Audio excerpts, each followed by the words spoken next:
I think the more successful we try to be or the more we want to achieve, the less time we feel like we have to do things like reading, meditation, learning, working out, etc. And I'm a big believer that true constant balance doesn't really exist. Today, I had the pleasure of having Amanda Gilbert on the show. She's a distinguished meditation teacher, author, and mindfulness professor at the University of Southern California.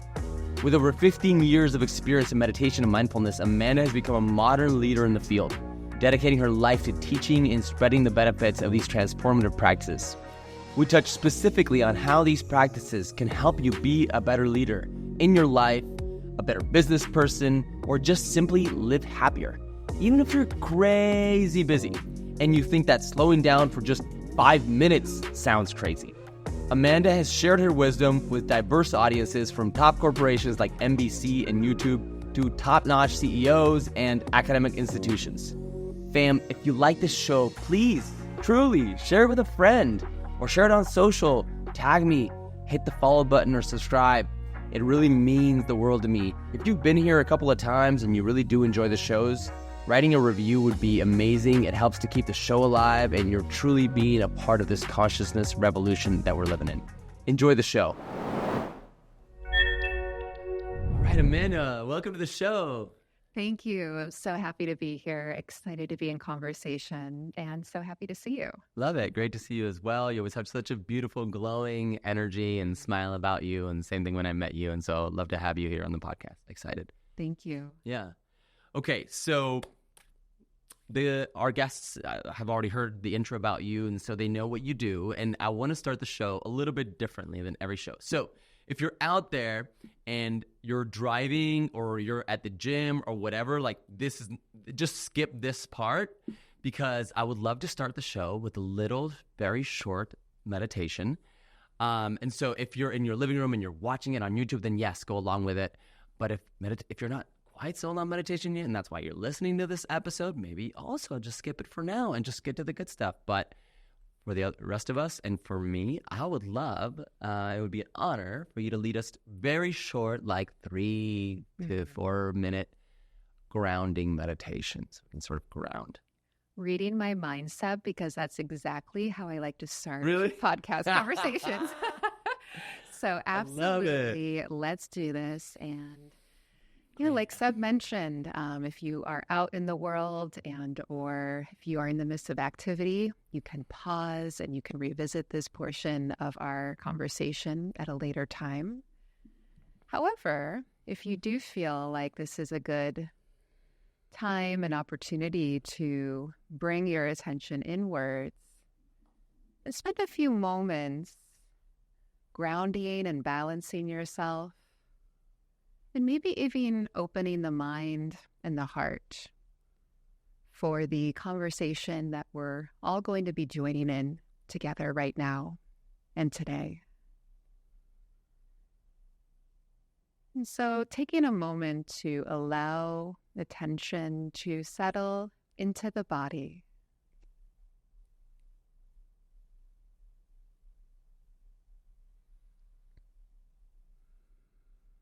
Feeling your feet resting against the ground and the floor.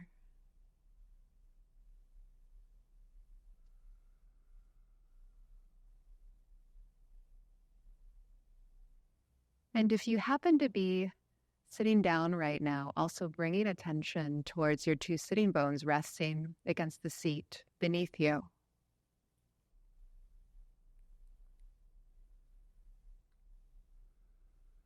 The eyes can be open or closed.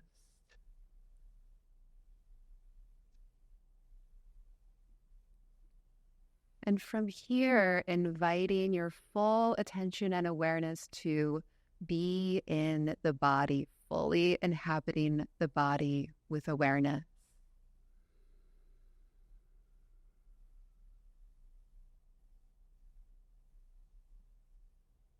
And noticing the natural sensations of the breath, rising and falling in the body.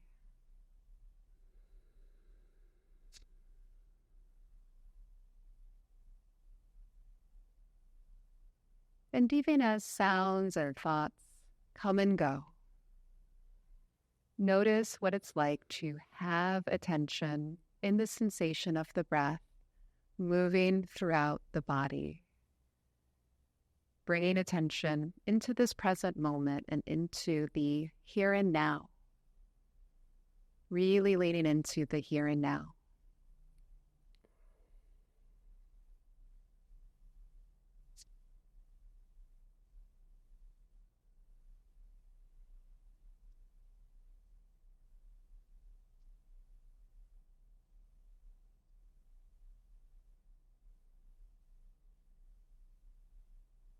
And from here, we'll invite in a few wishes and aspirations silently in the mind. And these wishes are wishes for well-being and wishes for inner goodness. So listening to the following phrases of loving kindness and silently repeating them in the mind. May I be happy. May I feel healthy. May I be balanced.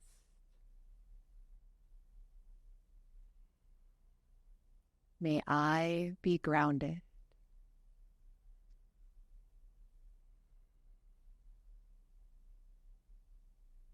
May I be happy.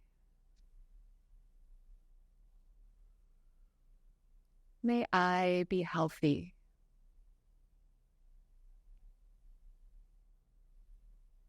May I be balanced.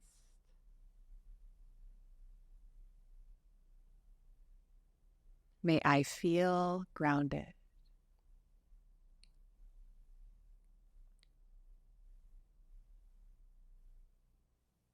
And simply settling into these wishes and words and aspirations.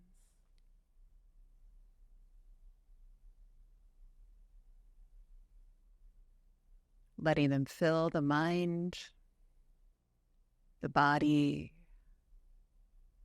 the nervous system, and the heart.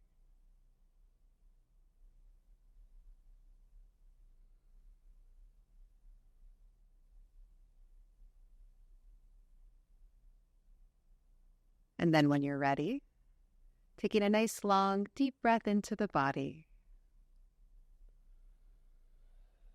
and releasing this breath out.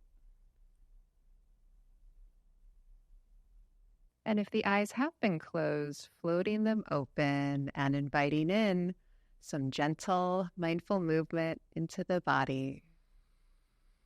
That was so nice. That was beautiful. Thank you for that. Yes. I needed that. Me too. Yeah, I love that. That's great.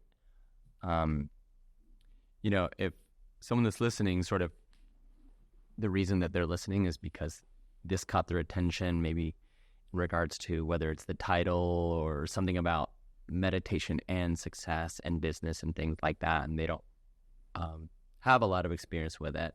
I just want to share that. I mean, I've meditated. I was calculating last week, at least about 1,000 hours or 900 hours. Mm-hmm. And even then, like, there's no such thing as perfection when it comes to it. And, my mind still goes all over the place. And some days I feel like I quote unquote killed it, and like I was just really in the zone. And other days I'm not at all. So for anyone out there, like, it doesn't matter really where you are in your journey, Yeah. So, yeah, very well said. And I always like to remind myself and everyone that I meditate with, perfectionism and meditation do not reside in the same domain. Right. That we can even try to bring in our perfectionism tendencies or ways of being and habits of mind, but meditation and perfectionism, they don't coexist rather well or at all.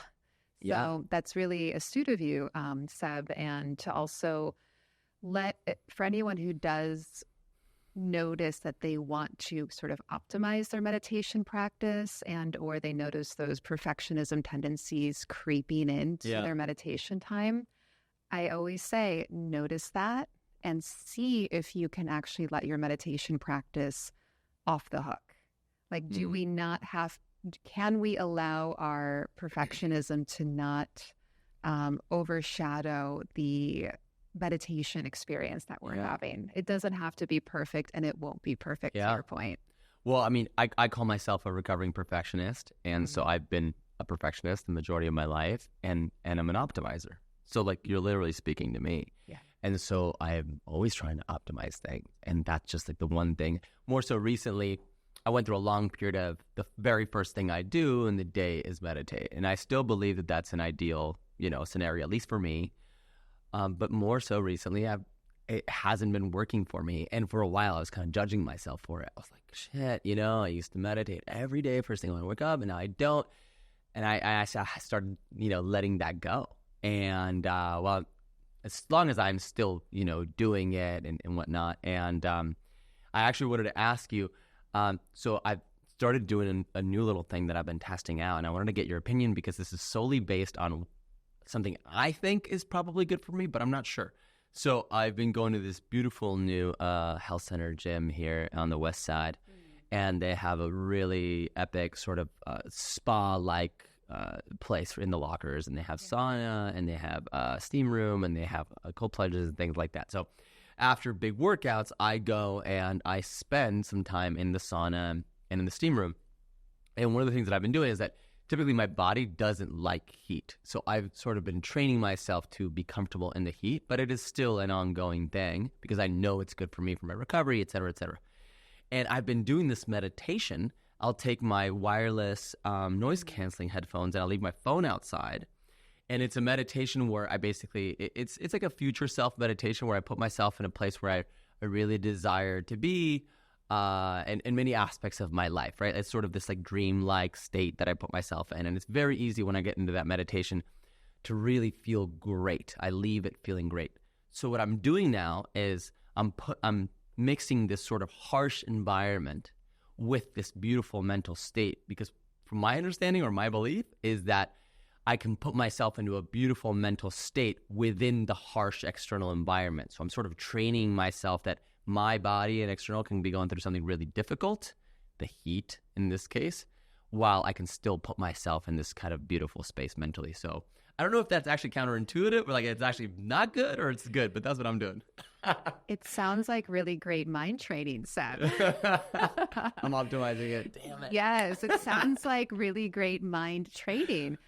Here's what I like about this. And I think there's something really skillful here that you're pointing us all to, which is that in many ways, mindfulness-based meditation or meditation can help us work with the difficulties and the challenges and the suffering that we may be experiencing externally or internally in our lives. So what I like about your practice is that it sounds like you are putting yourself in a external or physically unpleasant-ish situation for you. Your body doesn't necessarily love the heat. And you're trying to acclimate the body to be more comfortable with heat. And the fact that you are engaging with mind training and visualization practice while there's a level of discomfort, and you're staying with the discomfort. That's what I really want to land on here, is that meditation can really help us know what it's like to stay in challenge and discomfort and suffering instead of immediately pushing it away or becoming averse to it or running away from discomfort. So I like your practice. I think it's actually really good training to learn what it means to stay in discomfort. And I think, too, the thing to watch for with practice and with mindfulness and meditation is, are we bypassing the truth of our reality? Are we bypassing any aspect of our emotions, our thoughts, what is true for us in that moment? Yeah. And at the same time, if we're visualizing what it is we do want in our lives, that is also still happening in the present moment, and we can allow ourselves to lean into those dreams, those feelings, and those goals, and that imagery of what it is we want for ourselves without totally bypassing any truth of our reality. So I like that for you and for all of us exploring this, and for everyone listening right now. pay attention to in your meditation when it is you feel like you might be skipping over the truth of your feelings, thoughts, or emotions of the present moment. And at the same time, allow yourself to feel into and lean into what it is you really deeply, truly want for yourself and desire. So it's a both and. It's a both, yeah. Yeah. How's this landing for you, Seb? Yeah. I'm thinking about it because... What's up, guys? I hope you're enjoying the show. If you love the show, please share it with a homie. It would mean the world to me. Also want to let you know that you can check out sebastiannam.com for more resources like this, and also www.goglobal.agency, a digital marketing agency that's end-to-end, helping purpose-driven and mission-driven brands scale their impact. Again, that's goglobal.agency or sebastiannam.com. Please hit me up straight up on Instagram, DM me, ask me questions. I'd love to connect with you and see what you thought about this episode or other episodes and what you want to hear more of. Much love. Like, I intuitively thought, not intuitively, I think my brain thought, oh, this is great training, as you said, right? This is good for me because I'm in discomfort, but I'm also, kind of doing this positive thing. And then I started really thinking about it, like, maybe it's not, right? Because it's the whole concept of bypassing that you're talking about. I hadn't thought about it that way in the sense of bypassing. But so I think that with the bypassing would be sort of like ignoring and just being like, everything's okay, right? Like, I'm cool, right? But what I've been noticing is that I've been doing is I am noticing that, like, let's say in the minute, like, 12, 13, 14, when I start to really sweat and my body's really kind of going through it, I do notice, okay, I am uncomfortable right now, but, like, I'm okay in this discomfort and I'm going to be breathing through the discomfort, right? So I'm going to come back with that question to you and be like, why is it important to stay in discomfort? Somebody might be like, why the hell do I want to stay in discomfort? Like, why should I stay in discomfort? Because there's an undoing of our habitual reactionary ways of being that can happen when we stay with discomfort. And let's unpack that for a moment because simple statement, short statement, but there's a lot there. And I didn't think it was simple. Great. Okay. Because it's not actually simple. It's actually not simple. So we as humans, we don't like to be uncomfortable. We're actually pleasure-seeking creatures. Right. And therefore, we like to get ourselves out of feelings of difficulty or challenge or unpleasantness pretty much as soon as possible. Right. So we'll usually reach for something that is pleasant or good, or we will suppress or repress or deny the truth or the fact that we aren't feeling the best in that moment. Yeah. And when we learn to stay in discomfort, we are actually telling ourselves, our hearts, our minds, when we're really telling, I think, our life, our holistic life, it is okay to be exactly where you are. It is okay to be exactly how you are in this moment. And therefore, no piece or part of myself, no piece or part of my feelings or my internal experience is not welcome here. So we're really opening ourselves up to what I like to call radical inclusion. When we learn to stay in discomfort, we are also practicing deep, radical inclusion, and we're not siloing away any part of our experience. And usually what we try to silo or hide away is our shadow parts, the parts that we don't want others to know about because we fear that we will be judged, or we more deeply fear that those parts that we like to hide away are unlovable. And when we learn to stay in the discomfort, and it's not always like we're resting in our shadow work when we're staying in discomfort. We can be uncomfortable because we have a lot on our mind. We can be uncomfortable because life is bananas and full and we're overwhelmed. We can be uncomfortable because something isn't going our way. And regardless of the type of discomfort or the different layer or level of discomfort, when we ask ourselves to bravely and courageously stay in the difficulty, in that very same moment, we are practicing radical inclusion and honesty which is also a practice of self-compassion and self-love. So maybe to distill all of that down, when we learn to stay in unpleasantness and difficulty, we are also learning to love ourselves. That's really, really insightful and interesting. Of course, there are limits in the discomfort where when something is dangerous, that's information, right? Like the discomfort is to a certain level. Obviously, it's informing you that maybe you got to get out of that place, right? Oh, very But that's much. that's just sort of instinctual, right? Yeah.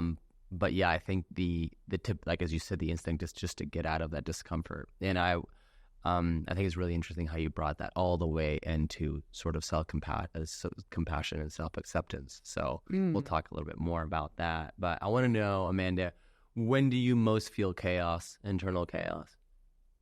Great question. And this is very timely because I've been personally exploring this concept of chaos even in the last couple of weeks. And I've been noticing two things, is that when I feel the most inner chaos is when my home environment, even if it's somewhere that I'm staying when I'm traveling, but definitely when my home environment isn't necessarily stable or set up in some way. So even though as a longtime meditator, I have been meditating for 19 years and I have a real connection to my inner home, which... So you started meditating when you were 5? Basically. Yes. Yeah. When I was young, when I was in high school. Wow. Actually, my senior year of high school is the very first time that I ever meditated and was taught to meditate.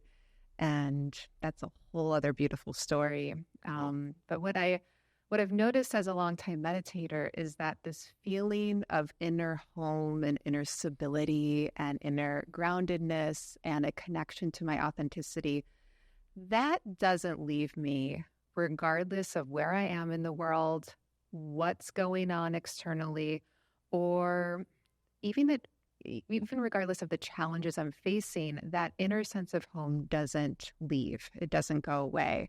However, I am susceptible to feeling out of balance or more chaos when my home environment where I'm staying isn't necessarily set up for my writing practice, my work practice, my creative practice.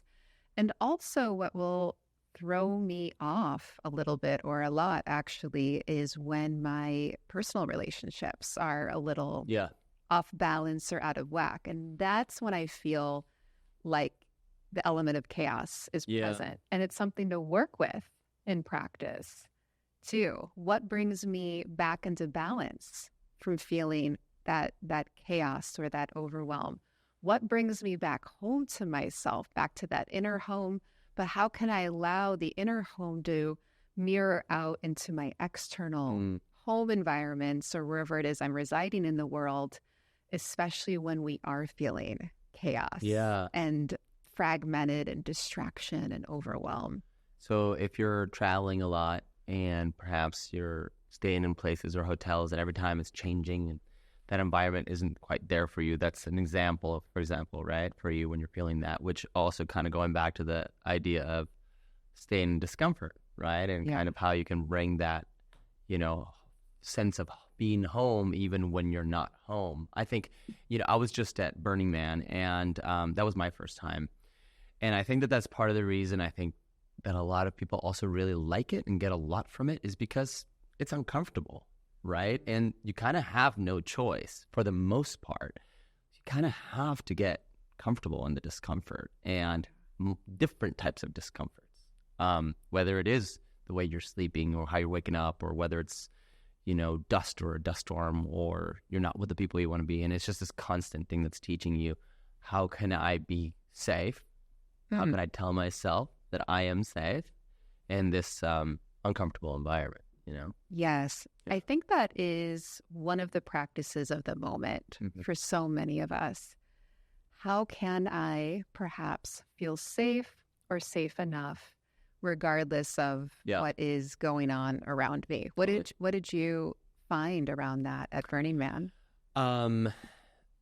Honestly, it was hardly challenging, to be honest. I feel like I went with this mentality of, okay, this is going to be the best weather ever, just because I felt that.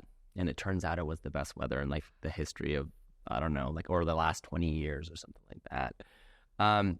I also prime myself like with, I'm really lucky and I'm going to get lucky and things are just going to go my way. And like, I just felt that, but detached from it, right? And I thought, if it doesn't, that's okay too. And I'm going to learn from it. And just a lot of things kind of like the concept of detachment just continually came up for me. It was just detaching from wanting to see an artist, or detachment from wanting to run into a friend, or detachment from wanting to be comfortable. Like the fact that I was constantly reminding myself that I was detached from the outcomes made it so that the outcomes were almost always pleasurable and great and comfortable.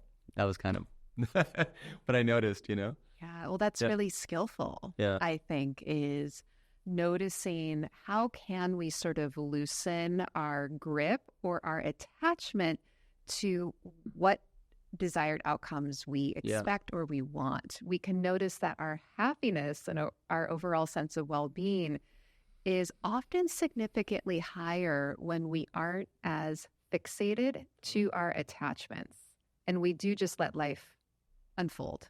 It's so, frankly, it is very difficult. I admit it. I mean, it's hard for someone to be like, well, I really want this. How the F do I detach from something I really want? That's the whole point of wanting, right? Like, but it's not. So like, I think that it's a forever practice for me, right? To always try to work on. And I think it's just one of the secrets and hacks of life, you know? Yeah. So, Yeah, I think I agree with that. I think it's a, sort of a edge that a lot of us encounter and will continue to encounter over and over and over again throughout the span of our human lives. Yes. And I've been thinking about this a lot recently too, around detachment. What allows us to actually really detach from the things that we really deeply are attached to or really want, and the things that are out of our control. And I'm curious to hear what your thoughts are on this, especially on the heels of such deep practice at Burning Man. But I've been exploring recently, it's our own like inner solidity. It's the acceptance of landing back into our own inner solidity or safety, like we were just talking about, that does ultimately support us in detaching the best that we can. What have you noticed around what helps you detach? The concept of safety is huge. It's something that I've been thinking about a lot lately, Amanda. It's something that I've noticed that discomfort or anxiety or whatever negative sort of emotion that I may be feeling, almost always for me comes down to safety. Typically, it's kind of like worthiness, right? But also safety. For me, it's safety. It's like just understanding that no matter what, I'm safe.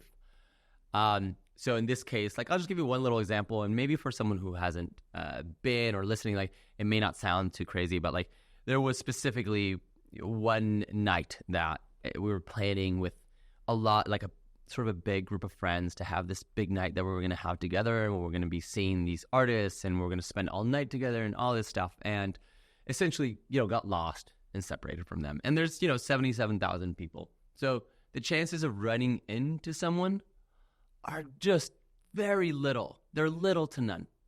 And I remember I kind of regrouped and I went back into my camp and I thought, man, this was the one night that we had planned with multiple groups of friends coming together. These were my groups of friends. They were now making friends, thanks to me.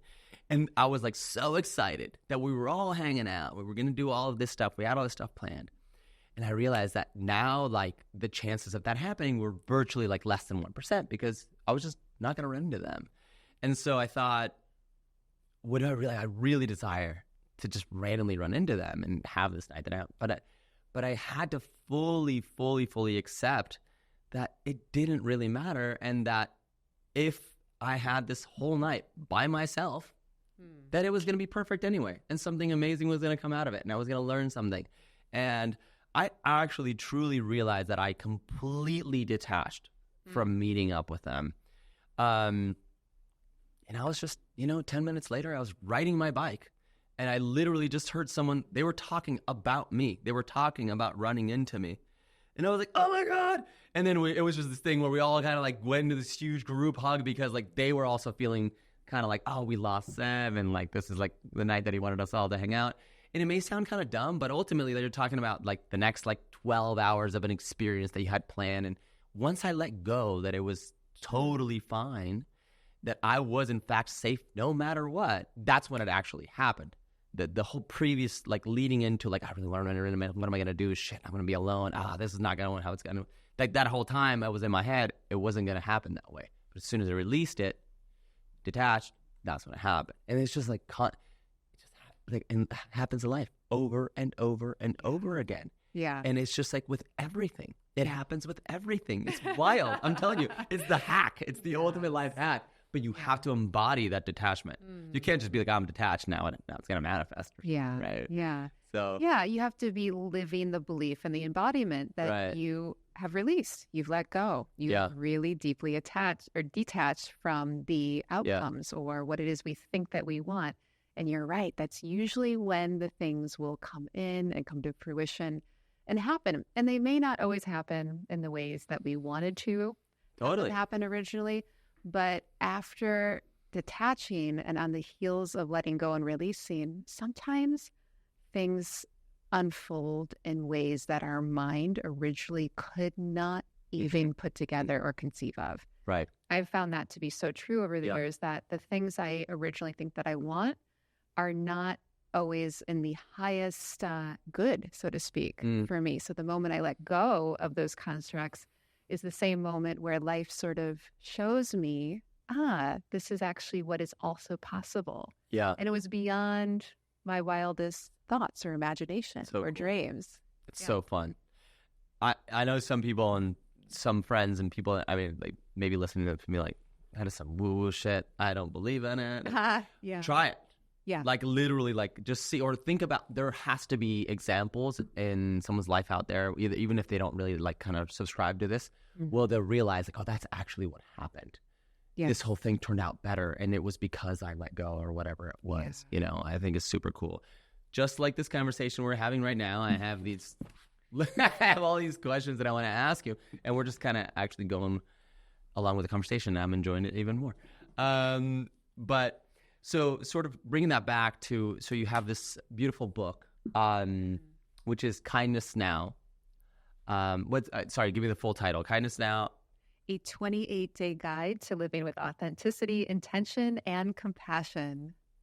Love it. So I was thinking about, you know, because I love kind of the intersection between consciousness and business and scaling impact and things like that. So a lot of the people that listen to this podcast, it really like, there's a lot of entrepreneurs, people thinking about business. And I was thinking about how everything that you talk about in your book, Kindness Now, and these concepts, how they really truly can help you, not just as a human in your daily life, but also as a business leader, and also to actually achieve more quote unquote success, whether that's monetarily or not. So I love talking about kind of this concept of how does this stuff actually help you, you know, achieve success in life, not just sort of, you know, calm down my nervous system and I feel a little bit better, which by the way, that's already huge, right? Like just getting like, you know, helping with anxiety and things like that. It's amazing. But also how does that really help you leap and take it to the next level? And I wanted to ask you about the 4 Brahma Viharas. How do I say that? Brahma Viharas? Brahma Vihara. Oh, let's go. Yeah, I got it. So the first one being metta, is that how we say it? So metta being loving kindness. So loving kindness is cultivating unconditional goodwill towards all beings, including oneself. So how does cultivating unconditional well-being towards others and oneself help us either be a better leader or just achieve more or have more success in life? Yeah, it's a beautiful starting ground and point for a huge conversation, because I like this a lot, Seb, because the inner work that we do, and let's just even take that beautiful definition of loving kindness and metta that you just shared, the deep aspiration and intention for the well-being for all beings everywhere, including ourselves.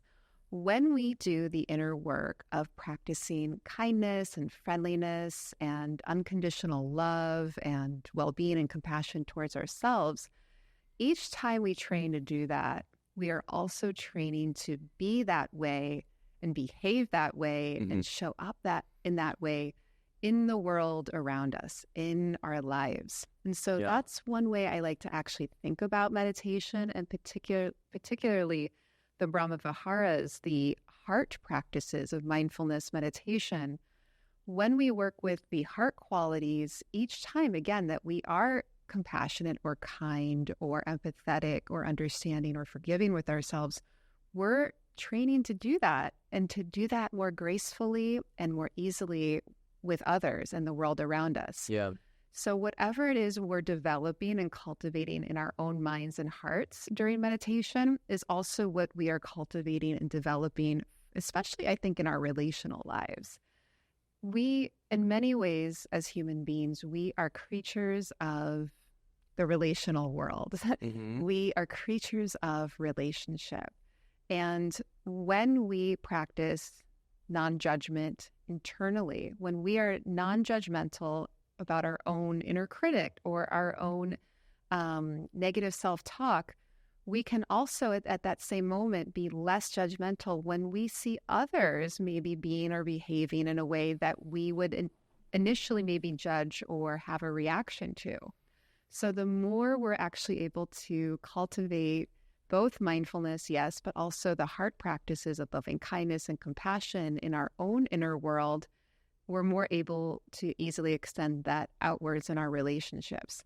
How that brings more success. Let's land there now, because I think this is such an important and fruitful conversation, especially in the entrepreneurial space, especially in the world of business, regardless of the category of business, whether it's tech, whether it's wellness, whether it's entertainment, whatever industry or area of business you find yourself in, these same principles, I think, are so timely right now, which is when we think about success, we have to take a look at, I think, what our expectations are of, one, what success looks like, and two, the timelines around those initial ideas of success. Because I remember when I first started out as a full-time meditation teacher, which was just under 10 years ago now. And I talk about this a lot to my meditation teacher trainees. I have a 200-hour meditation teacher training program that I offer a couple times a year. And it's amazing to work with new aspiring meditation teachers or mindfulness coaches, because from my own experience, I'm able to just look at them directly, obviously, in the eye, and from the deepest knowing inside of me, say to them, things will not always unfold as quickly as we want them to in our business, per se. And things will not always unfold exactly how we expect them to, especially when it comes to business. Therefore, we have to apply radical self-kindness, radical self-compassion. We have to be nimble, be flexible with how our businesses grow and evolve and the timelines in which this happens. And we also have to really, I think, take a look at our definition of what success is. Is our definition of success 100,000 followers across all of our social platforms? Is our definition of success a certain number in our bank accounts every single month? Is our definition of success maybe that your company or your business reaches a certain status or level in a certain period of time? And or is your definition of success maybe something a little bit more personal and less brass tacks business? So for example, I share with my teacher trainees, every single teacher training, I say, my definition of success is knowing that when I look back on the work that I just put out in the world, whether it's a keynote talk, whether it's a guided meditation audio album, whether it is a workshop or a retreat that I just hosted, when I look back, can I say, I gave it everything that I've got. That's your definition of That's success. my definition of success. Knowing that I am showing up and giving everything my all. And that's great. Yeah, of course, also keeping in mind the causes and conditions of what's going on in my life or in all of our lives. Can we show up to the best of our capabilities, especially with everything that we're holding? That's where the self-kindness and self-compassion comes in. Yeah. But being able to look back and say, I gave it my all. I left nothing undone. I left it all on the road. That to me is success. And so I think we can all spend time formulating our own definition of what success is. Yeah. I mean, we can spend the whole show or the whole day talking about how to define success, of course, right? And I think that's, like you said, it's very important for someone to first do that, to figure that out for themselves. I think that I would say that the vast majority of us typically tend to define success more so of like, was this successful or was this a failure? As in like, did this sell or not sell? Or did this, you're saying a keynote speaker, did I have, enough people in the audience that were smiling versus or too many people, or people that just walked away? Or did this video that I put out have X amount of views and things like that, right? Which is tough. Because when we define success that way, it could be very disappointing. And as you said, right, like I like your definition of success better, personally, but it may not be that easy, I think, for a lot of people that are in the business world to think about it that way, where if success may mean like ultimately, if you're not hitting certain goals, right, that means that your business is not going to exist per se, right? And so to give you the flip side of trying to understand how the loving kindness and kind of loving oneself can help with success. Someone may say, but ultimately, like I've grown and I've gotten better at my skills and my things by not being so kind on myself, right? By sort of kind of giving the self-whip, because that's what's allowed me to become better. Because when I tell myself that something isn't good enough, that's when I get better. So what do you say to somebody that says, hey, my whole life I've learned to tell myself that I'm not good enough at this and that's why I've gotten better? How do you tell them that actually having some more loving kindness for themselves is going to help them more in the long run? Well, I actually ask a question to them, which is, tell me or share with me, how is it that you're feeling right now on the inside?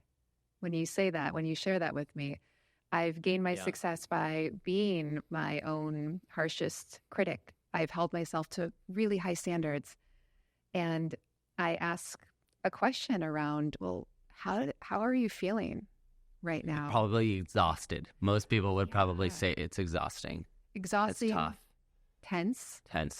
I felt tense just giving you that example. Yes. You know what I mean? Yes. Yeah.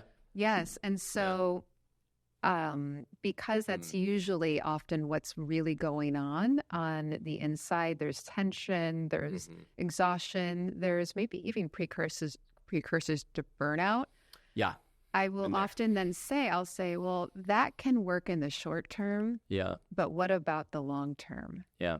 And I'm a big person. When it comes to business, especially, I'm always thinking long term. And I talk a lot about this with my colleagues and my peers, because even in the meditation and mindfulness and wellness world, we want instantaneous gratification and success. We want things to happen quickly.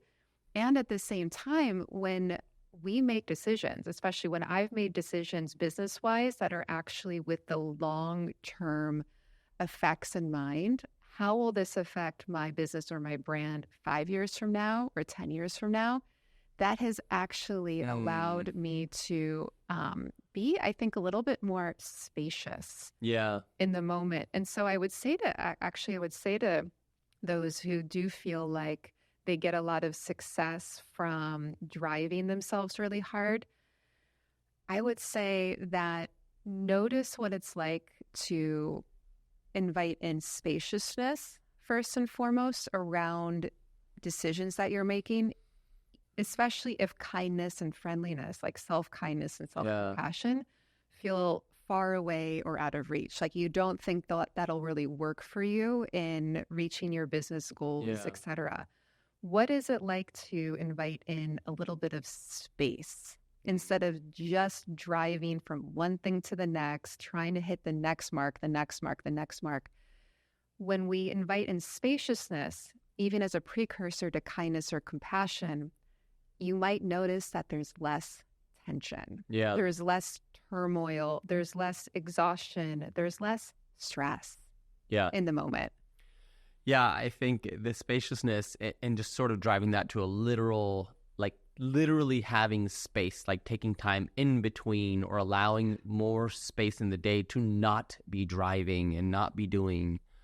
And I think that most people can at least resonate with the fact that when they do take a break, whatever they do with that break, they tend to come back more energized, and you tend to focus better, as opposed to when, like, you know, even back in the day in college or high school, whatever, when you're just like studying nonstop, like it tends to, you tend to burn out, and ultimately you lose focus. So taking those breaks and allowing that space tends to help when it comes to focusing and then ultimately getting to those goals that you're trying to get. Very much. Yeah. So I would say external space, like you just mentioned, and also internal space. And I know this is a bit heady or conceptual, but I do think it's a worthy practice for us to try on at times, is instead of immediately driving, like you said, or immediately judging our decisions or choices or our experiences, take a beat. Pause. And allow for there to be a little bit more space before immediately judging or assessing every single little thing that is going on. Which is so natural. Oh, we all do. You can't stop. I'm writing a book myself, and oh my gosh, amazing. I'm excited about it. And, one of those chapters is called "I Can't Stop Judging." I just, because your brain is just so, like, that's what it does. It's constantly judging because it's meant to also discern right situations, whether something's safe or if it's not safe, and it's just kind of graduated into just this constant judging of everything that's going around us. Oh yes. Yes. So that pause is so important.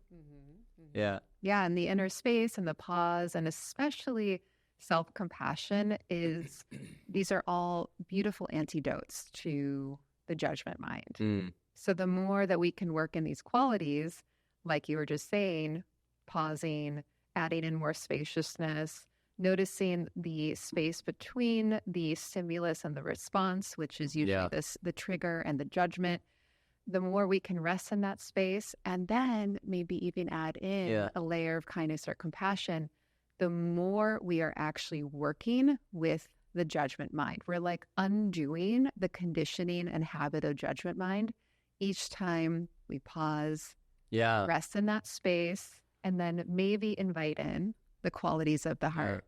I love that.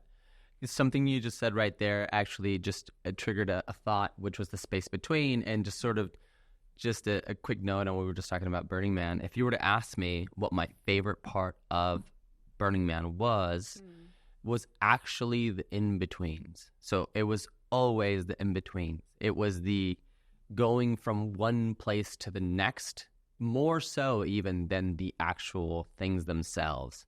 The in-between sort of allowed this almost like this like quietness that kind of came down. And it was almost like I look at this like bird's eye view, like elevating and like sort of like seeing everything in between and being like, this is so beautiful, right? And it made it much easier to see that when I was in the in-betweens. So, man, the in-between concept is so cool. The in-between can be everything. Yeah. Yes. And I love that you just shared that, because I think that's a beautiful example, Seb, highlighting what we were just talking about and sharing and discussing, which is when we let go into the spaciousness, perhaps, of the in-between, that's actually really where the beauty of life, where the magic of life resides. It's in that space of not actually doing, or we're not in the confines of doing the activities that we have scheduled into our day or our timelines. We're in the in-between, we're in the spaciousness, and there's so much beauty that resides there. Yeah, really cool. So there are 4 Brahma Viharas. And so the next one is compassion, which is karuna, which is pretty blended into what we were just talking about, with the difference that sort of developing empathy for the suffering, but also the desire to alleviate it, the suffering of others. Yeah. So one thing that I wanted to ask you there specifically is that one of the things, like, I have personally this compassion for others and this natural desire to alleviate it, but also I got into the space where it was like, well, but it's also not my job. Like, it's not my job per se to alleviate the suffering of someone else that perhaps it may seem logical or illogical to me, but it's almost like, okay, but that's also their job. So I wanted to ask you specifically about that. Why is the desire to alleviate the suffering of others important as opposed to being like, hey, like, that's on them? You know what I mean? So I wanted to ask you about that. Oh, this is beautiful. Yeah. It's a beautiful question, an area of inquiry for us, especially in today's world, because there is a nuance here. There is a distinction that we can still be deeply compassionate for all beings and for everyone. We can still hold the quality of compassion and wish for their suffering to be alleviated, while also holding the understanding and maybe even the boundary at times that says, it is not my job, my role, or my responsibility to fix their suffering or their situation. And it's a deep nuance. It's a deep both and, but I think it's an important one and a profound one because talk about detachment, talk about letting go. Compassion, practicing unconditional compassion is very tied to the fourth Brahma Vihara, equanimity or upekkha. I know we're sort of jumping ahead here, but it's an important connection that when we practice unconditional compassion for all beings, we have to be at the same time grounded and rooted in equanimity. Equanimity is the quality of evenness or inner balance. It is also the quality that says, I do not control other people's actions or what is arising or passing away in front of me or in my life. So when we're practicing compassion, we can be an act of compassion, but also actively be rooted and grounded in equanimity that says, I am unable to control your behaviors, your words, the outcomes here, but I can still deeply wish for you to be safe and to be well and to be alleviated from the difficulties or the pain or the circumstances that you're going through. So I think it's a beautiful, I guess, principle to explore around compassion for all of us in today's world. You can most definitely fully embody compassion while at the same time holding that equanimous space for others in our lives that says, I won't be able to always control or help or fix the situation. And it's so important to tie it back to the leadership and business aspect of it. I think that these two things are so important because, as a leader or in your business, if you hold those qualities, those of equanimity in terms of, like, you may have a lot of compassion for your teams and your colleagues and the people around you, and perhaps, try to give them the tools to alleviate whatever their suffering may be. But also, if you're completely attached to what everybody else is going to, like, you're just not going to be in a space of creative genius. You're not really going to be, you're not going to be able to have success because you're not going to be productive because you're just going to be completely attached to everybody else's thing, right? So being able to have that, equanimity, which is very tough, I think, in general, right? I have good news, though, Seb, around that. Good news. Let's go. Give me the good news. I have fantastic news about equanimity. So equanimity is actually a natural byproduct of a meditation practice. Okay.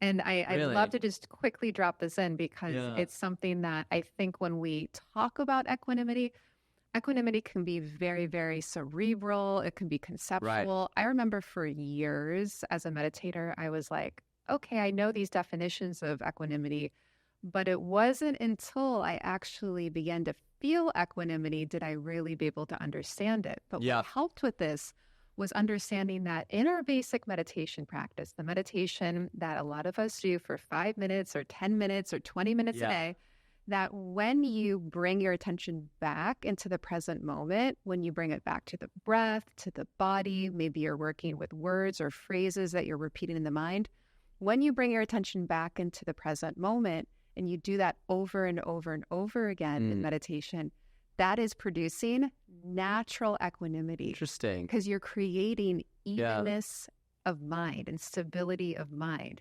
So the good news about equanimity is that it is one of the first natural byproducts and outcomes of a consistent daily meditation practice. Love that. That's great to know.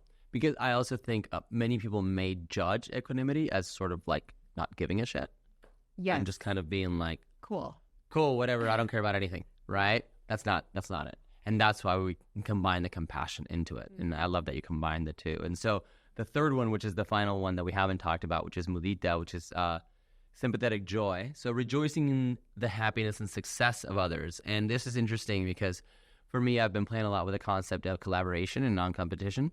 Whereas we've been taught that to have success in business and leadership in life, you have to crush your competitor because you have to beat someone for you to win. You have to crush someone else for you to have that market share. And I think we're starting to see more and more that that's not necessarily really the case. And so rejoicing in the joy and success of others will really help you be more successful.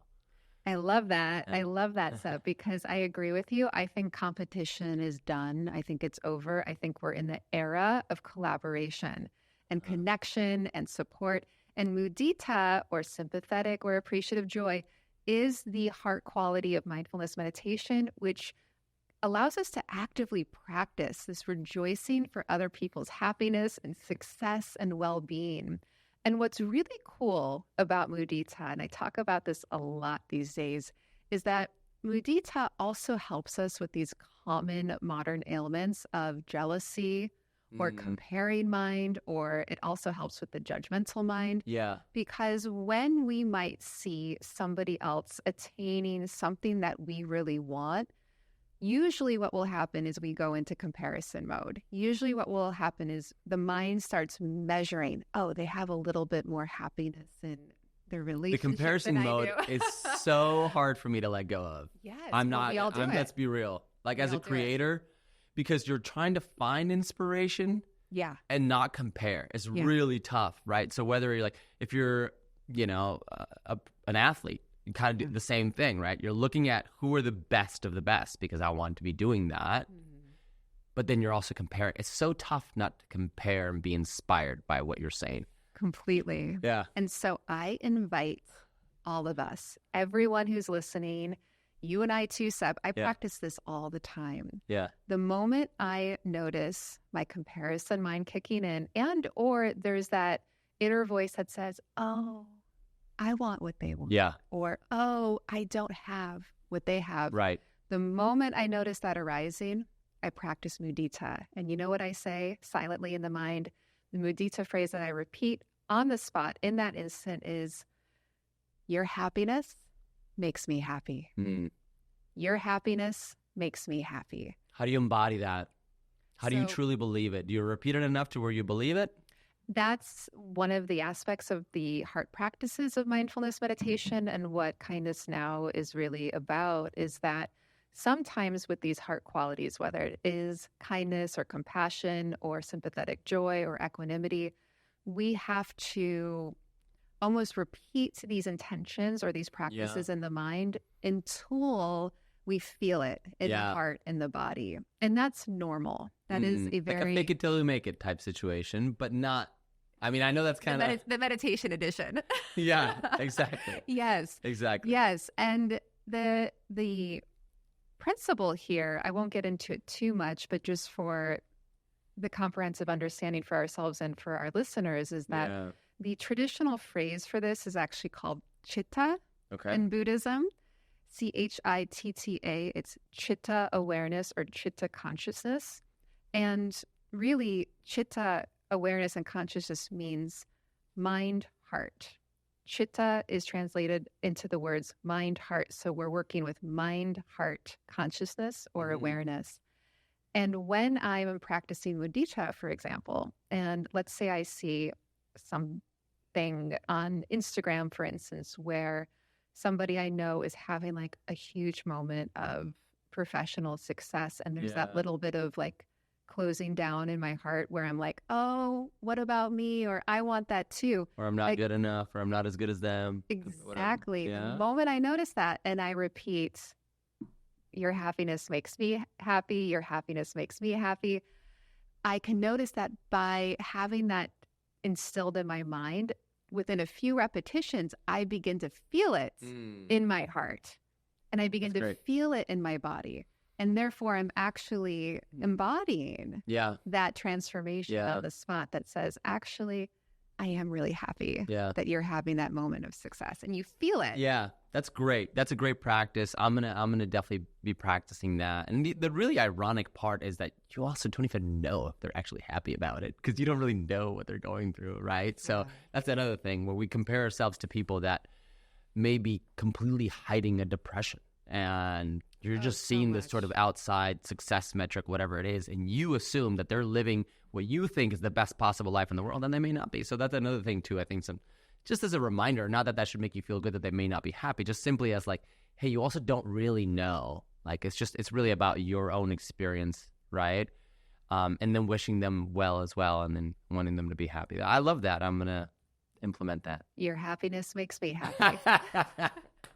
I love it. I'm going to implement it, Amanda. I love it.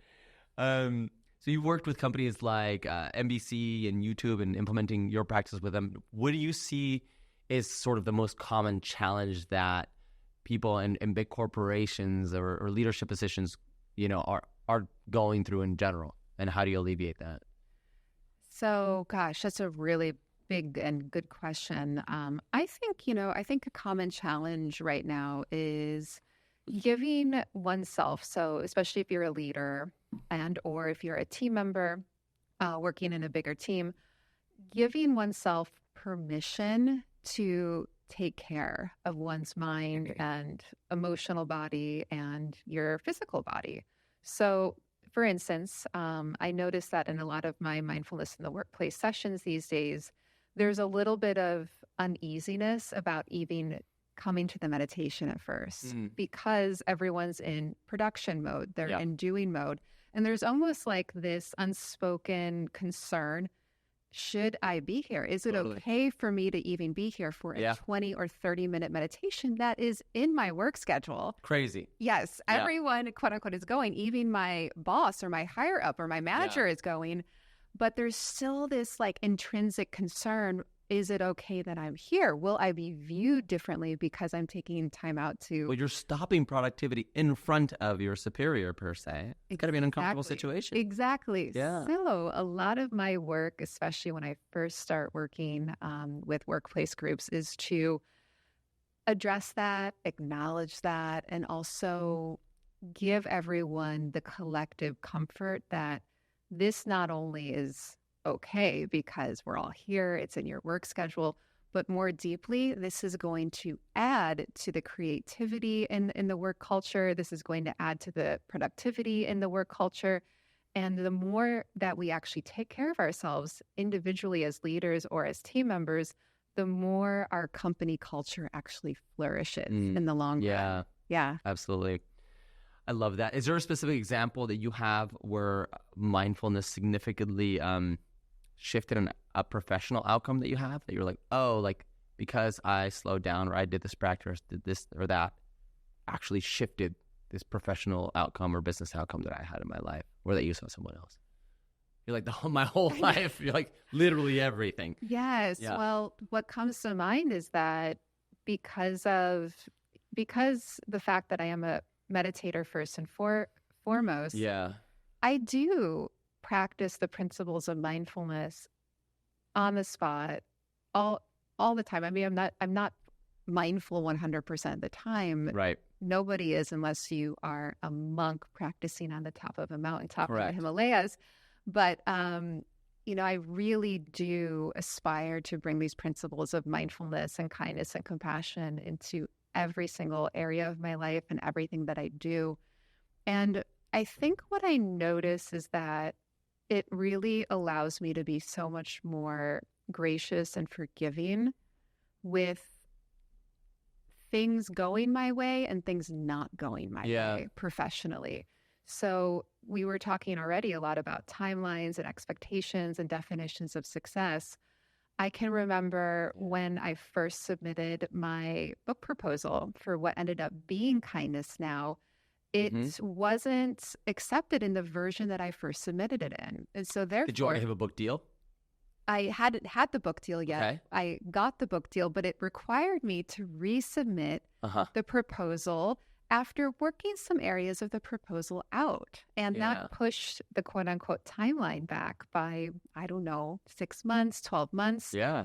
And that was a great example of letting go of the initial disappointment or the inner repercussions around that. Like, oh, now my book might not be out for another year. What does that mean? X, Y, Z. It actually, it's so challenging I'm to do. impatient by nature. Ah, yes. So I get it. That's tough. Yeah, it is. So by practicing non-judgment, practicing mindfulness and compassion, I was able to really let go into a lot more grace. I let go into the natural unfolding and the natural timelines like we were talking about before. Yeah. And I love Kindness Now. I'm so glad that it turned out to be the body of work that beautiful. It is, and it would have been a different body of work if the first proposal was accepted as I submitted it. It would have been different.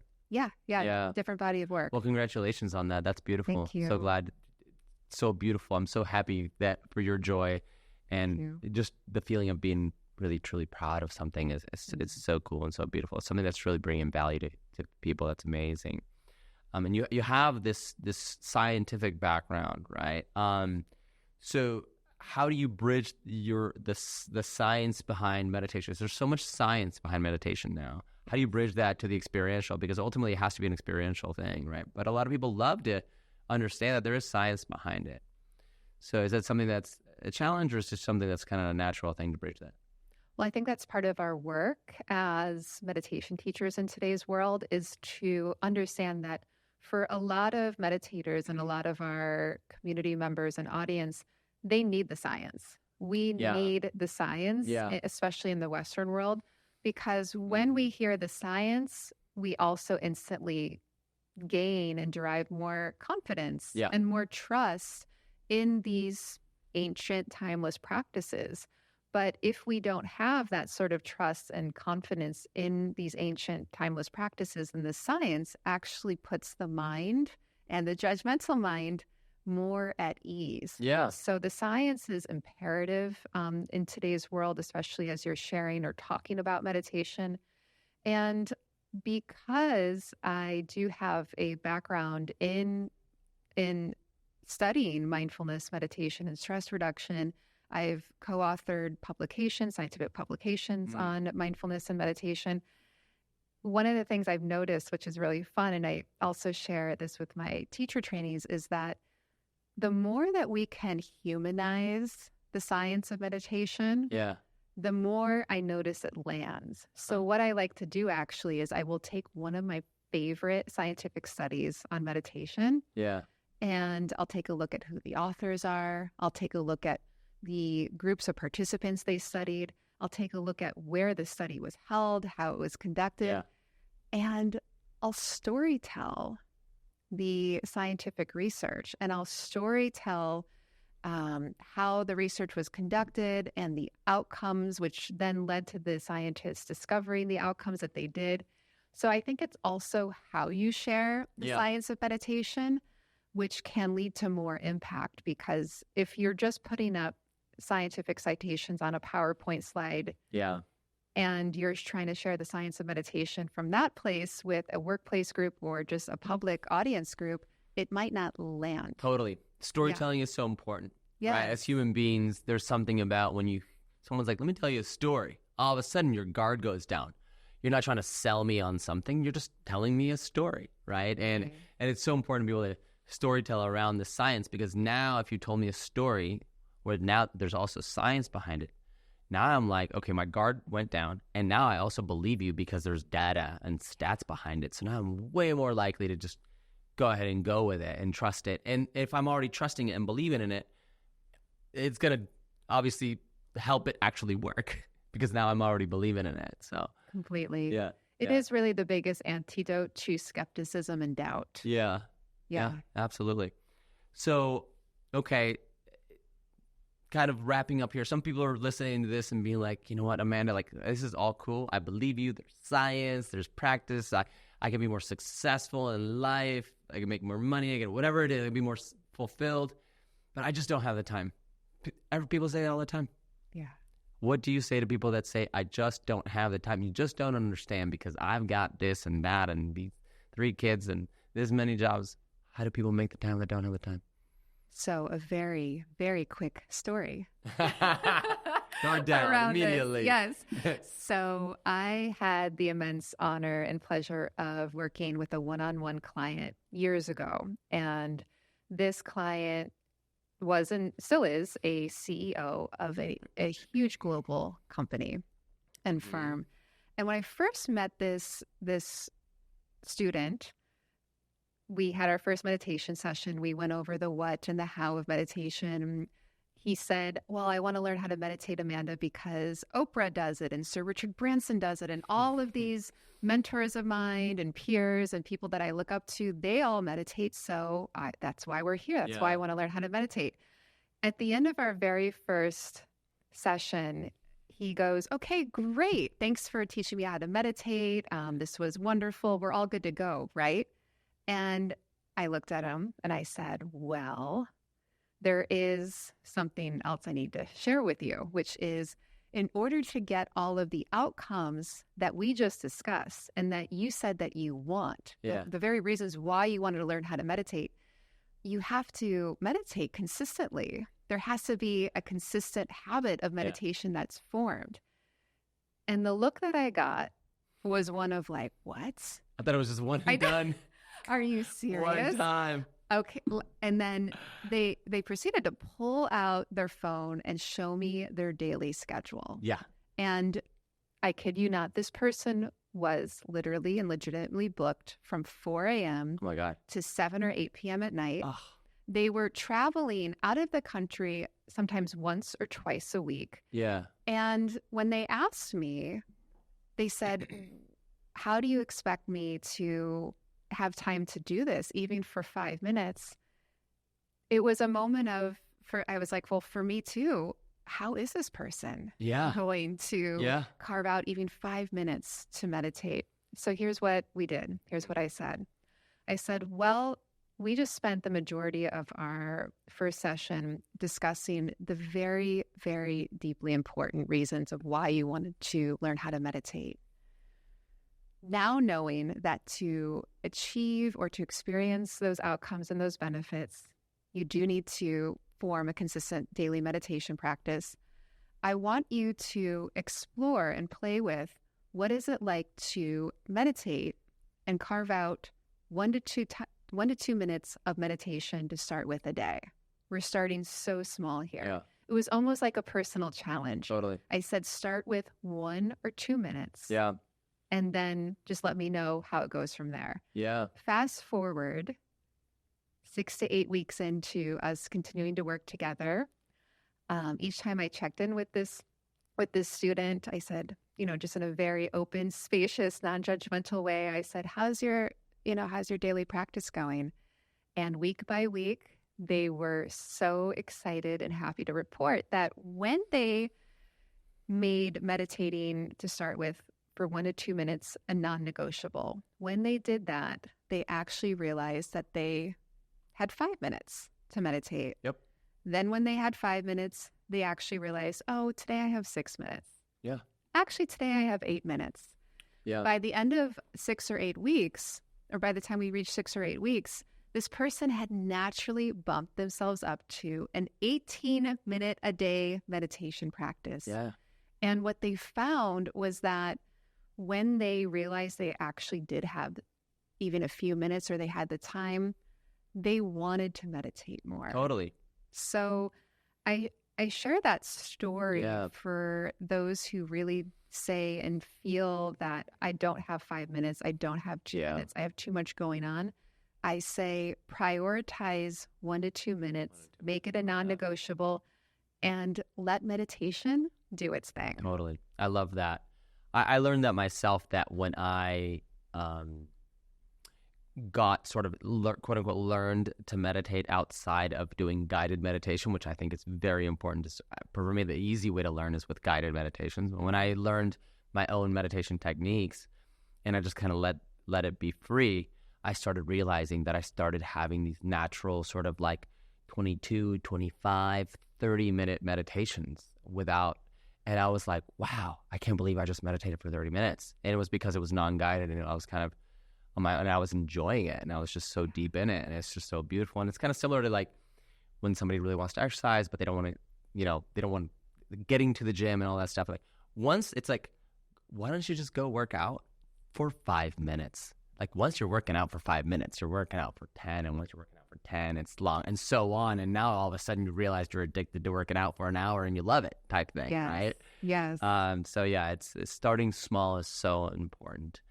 So what is the Modern Meditation Club, Amanda? So that is a way for those who feel like they could use some support in learning about meditation or being guided in meditation, like you were just describing, Seb. Yeah. It's a online donation-based meditation platform that I founded, and all of the incredible meditation teachers who teach on the Modern Medi Club are my Modern Meditation Teacher Training graduates. So they have been incredibly and impeccably trained in my teacher training. They're all amazing teachers. They're amazing teachers. And we also really deeply care about accessibility when it comes to meditation. Yeah. So we are differentiating ourselves because we're not a subscription-based model. It's not like a monthly meditation app subscription. We host daily, multiple times a day, live meditation sessions for 20 minutes. And then there's a weekly class that I host that is an hour long for deepening one's meditation practice. And it truly is donation-based. Pay what you can. And we allow ourselves as a community to practice the qualities of generosity or just present moment awareness around what does it feel like to contribute to a meditation collective that operates in this way. So that's the Modern Medi Club. Love it. Love it. And you've got your teacher training as well, your meditation teacher training, and a wonderful book that I suggest everyone check out. We're obviously going to link all of those things in the show notes. And before I let you go, I want to ask you a question that I ask all of my guests, which is, what are 2 traits that a conscious leader must embody today? So what do you feel are the 2 most important traits that a conscious leader must embody in this day and age?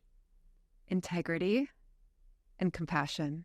Beautiful. You had those 2 down. You already know it. I love it. Thank you so much for being on today, Amanda. Your joy, your energy, your glow is beautiful, and it was just a great conversation. I really enjoyed it. The feeling is so mutual, Seb. Thank you for having me here, and thank you for this great conversation. I hope you enjoyed that episode. If you like the show, please subscribe or share with a homie. It means the world to me. And honestly, straight up, just hit me up. The easiest way on Instagram, SEBNAUM. Ask me questions. I want to be here as a resource and a source of inspiration. I hope you have a beautiful rest of the day. Much love.